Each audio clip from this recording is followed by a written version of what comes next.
Welcome to Sustainable Packaging with Cory Connors. Today's guest is Emily Tipaldo. She is the Executive Director of the US Plastics Pact. Hi, Emily.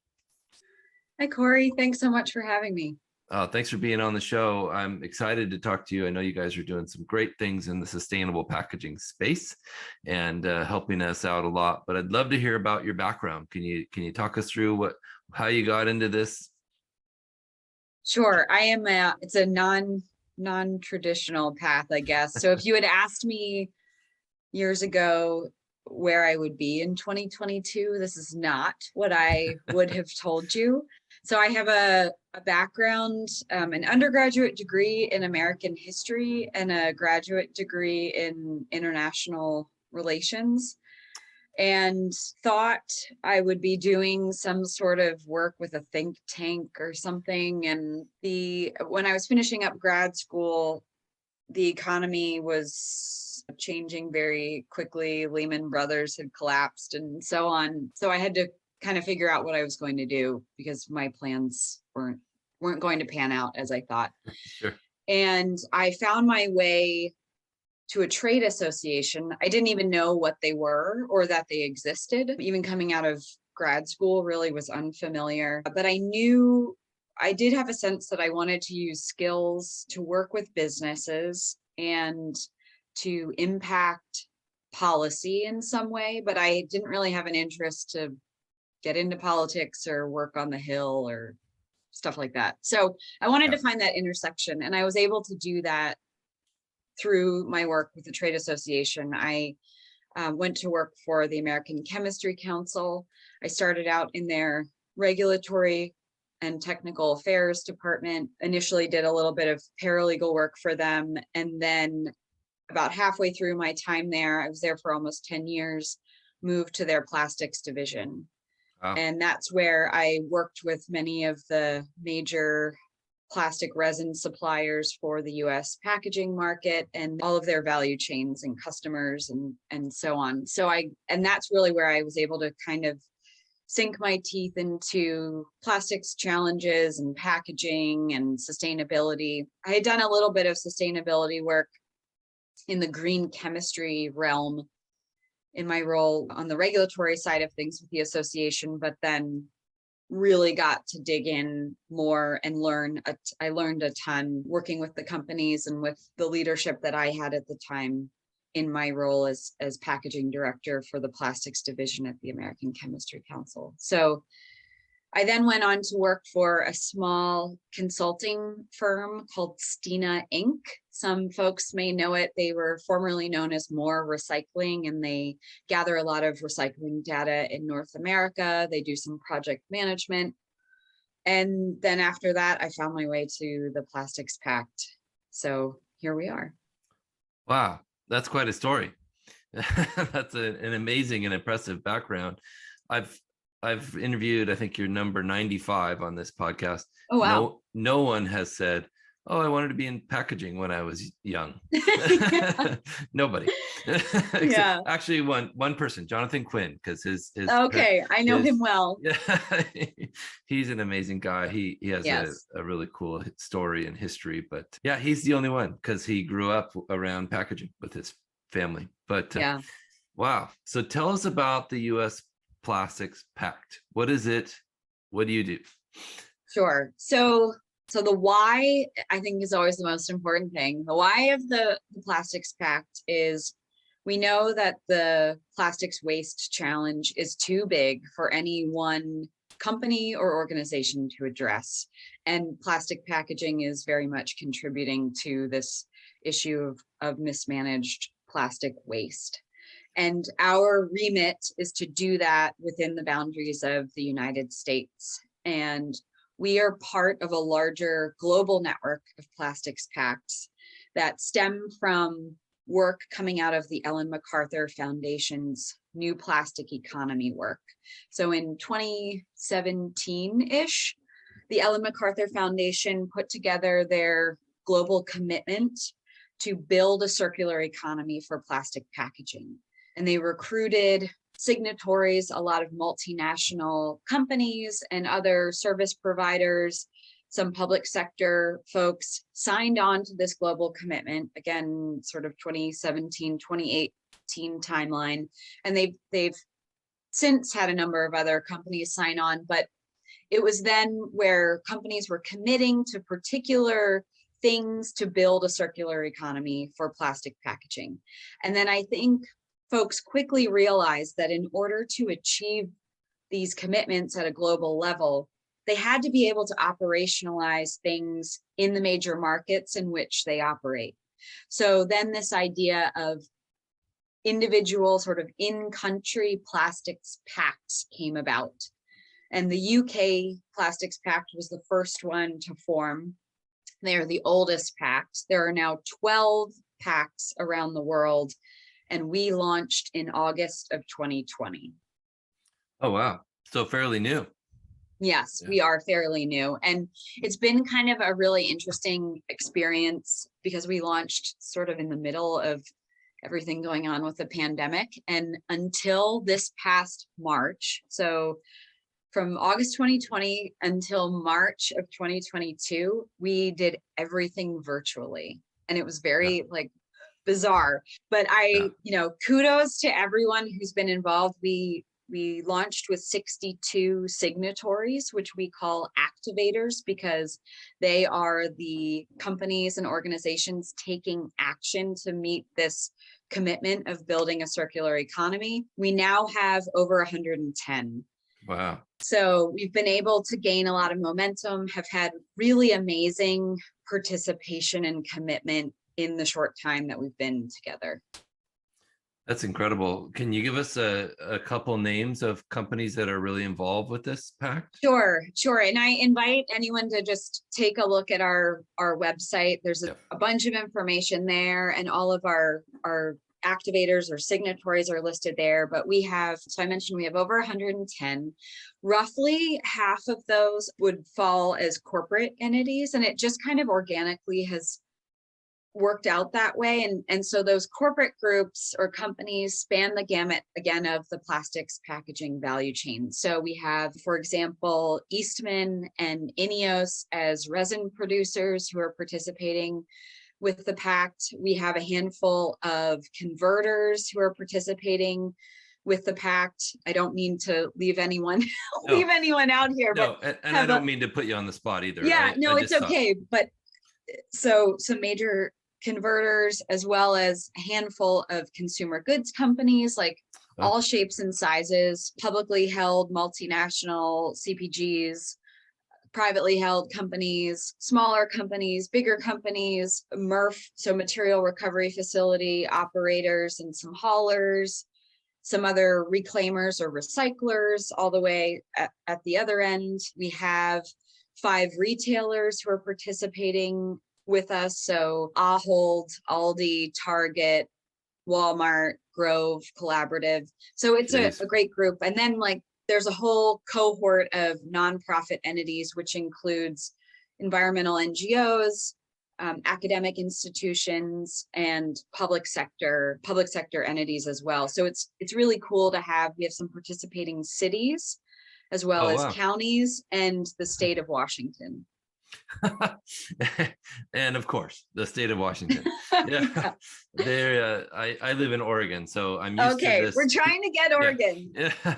Oregon, I'm sure will follow next. All you have to say is Washington did it, and they'll say, "Oh, well, you should do that too." There's a friendly competition between the two states as to who will be the most green and environmentally friendly. So that makes perfect sense. Can you tell us what a MRF would do as involved with the pact that they wouldn't do if they weren't? That's a great question. So one of the great things about the pact is everyone who's signed on and participating has the same access to information, ability to participate, ability to hold leadership positions. So it's great to bring all of the different entities together. I think a few things. So being able to kind of be at the table as a MRF and offer your thoughts and see kind of what companies are thinking. So those who are putting product out into the marketplace, how are they thinking about making changes? What are the conversations that are happening about that, offering guidance? So we, not too long ago, in January of 2022, this year, we released our problematic and unnecessary materials list, which has brought about a lot of conversation. It's one of our deliverable on one of our primary targets that we're trying to reach in terms of eliminating things that may be contaminants or problematic for the recycling or composting streams. And again, with that eye toward, we're trying to build a circular economy, and we can't continue to do the same thing and kind of cram it into this other system and expect it all to work. Right. So, I like to kind of lead people back to the US EPA's waste hierarchy, where reduction is at the very top of that. So we need to look at, what can we reduce from the system, because we're not necessarily going to recycle our way out of our challenges.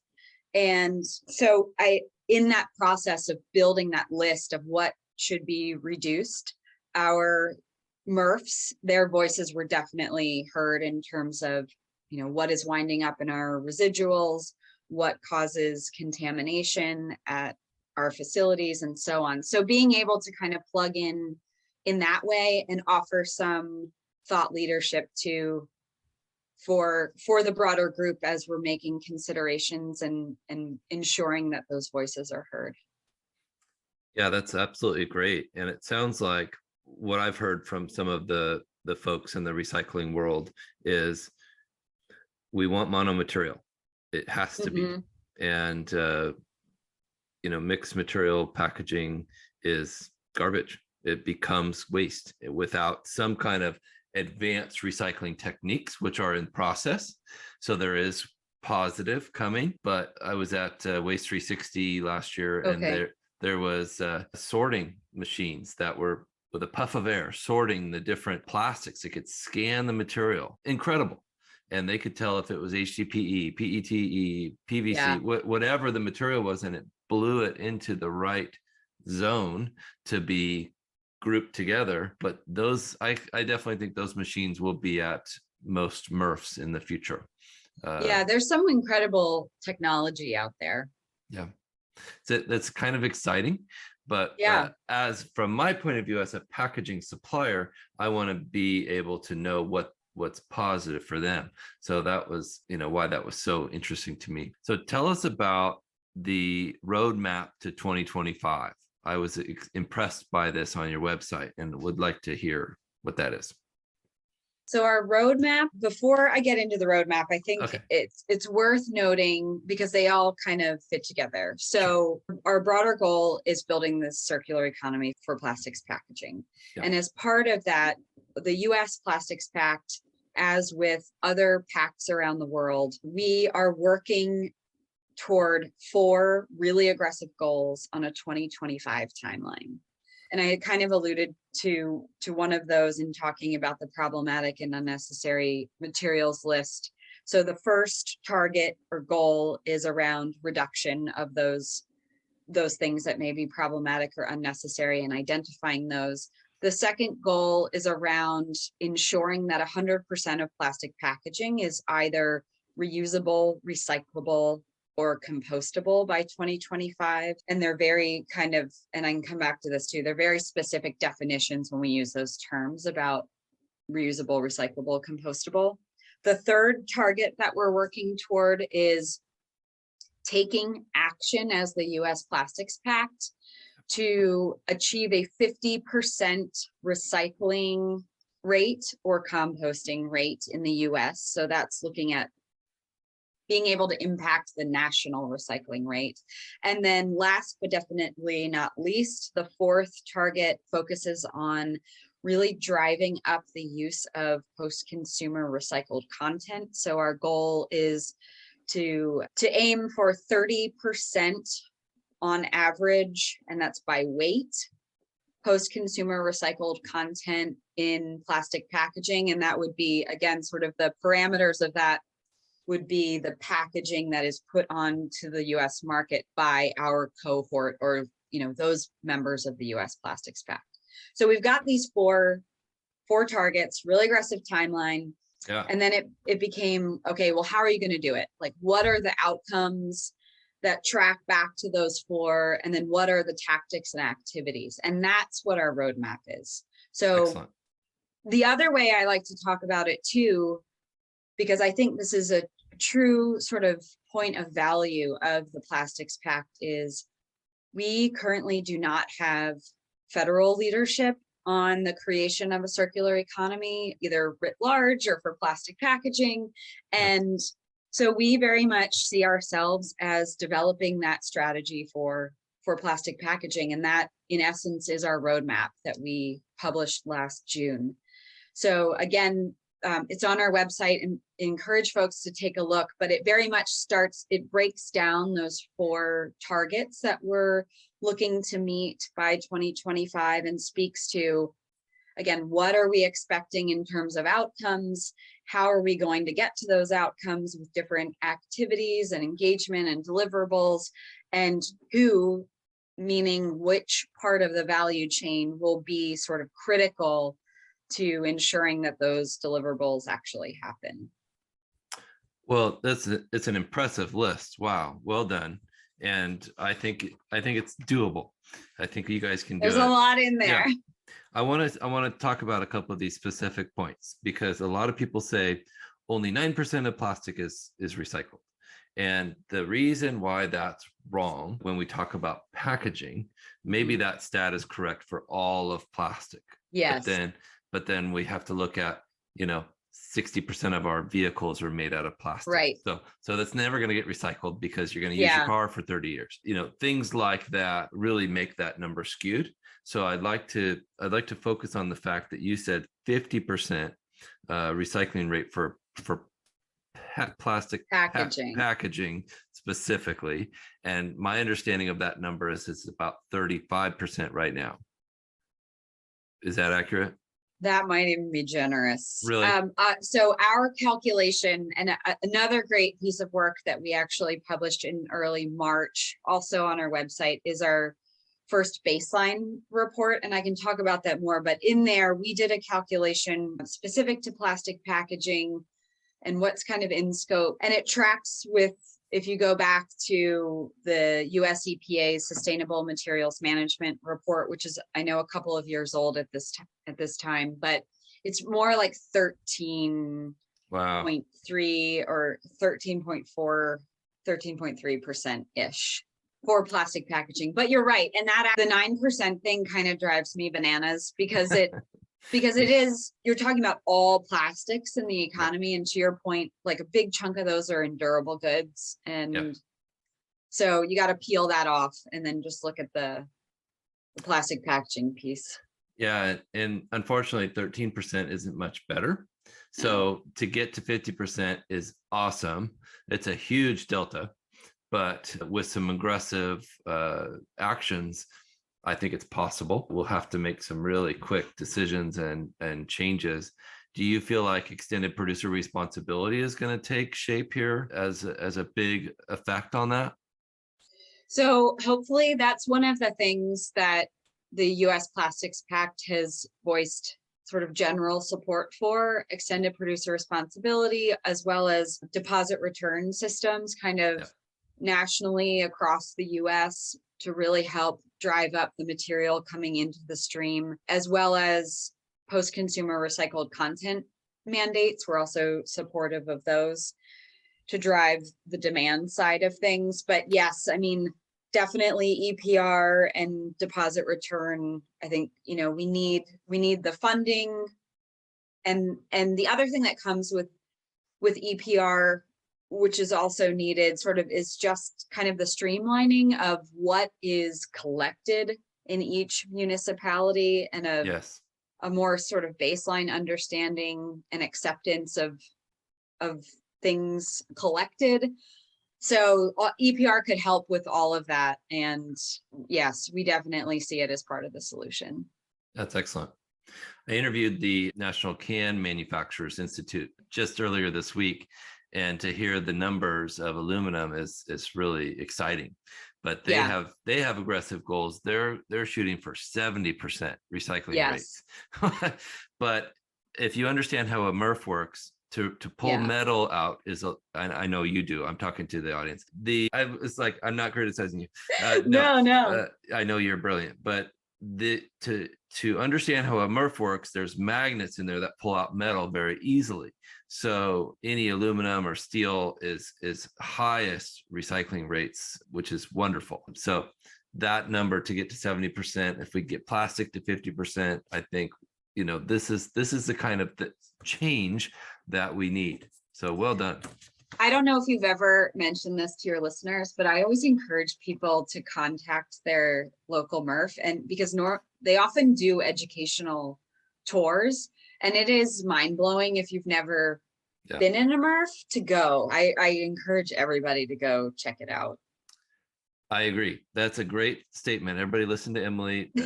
Go to your MRF, go talk to them. Call them up, email them. Call them up. If they don't have capabilities that are necessary, then work with companies like Ridwell and Recyclops to make positive change in your area and set up programs where you can actually recycle. There's also recycling available at different grocery stores for plastics. I interviewed Trex just a few months ago at an amazing company. They are absolutely affecting positive change in a huge way with plastic recycling. And it's exciting to see what's possible when people really do things that are positive. So what do you think companies should be focused on in regards to sustainable packaging? That's a great question. And I know I always find myself trying not to make assumptions about things because I get in trouble when I do. And I am realizing that companies of all shapes and sizes are hungry for guidance and direction. Yeah. And they're interested in case studies. They're interested in what their competitors are doing. Of course, they're interested in how others have approached challenges, whether it worked or it didn't work. I mean, all of those points are good to learn from.